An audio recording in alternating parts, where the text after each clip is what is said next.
The U.S. watchmaking industry, which has struggled for decades, appears to be making a comeback, according to a diverse group of U.S. watchmakers. At Detroit's Shinola Watch Company, assembly workers use parts produced in Switzerland to create mechanical movement watches, including the mechanical movement Argonite 705 and the Argonite 1069 that is made up of 46 components.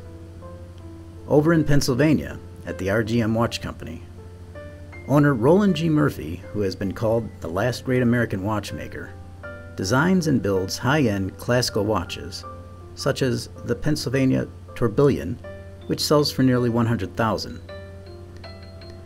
Chicago-based Central Standard Timing, meanwhile, uses ink technology to display the time.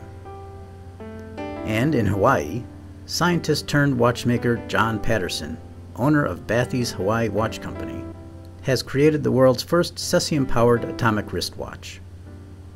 What's more, at RGM Watch Company, about 90% of the parts used are made in the U.S., either at RGM's factory in Mount Joy, Pennsylvania, or at a nearby machine shop.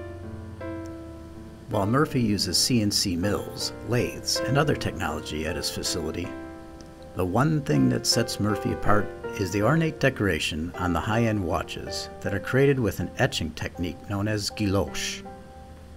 Murphy is thought to be one of the few people in the country who are expert at the art of guilloche.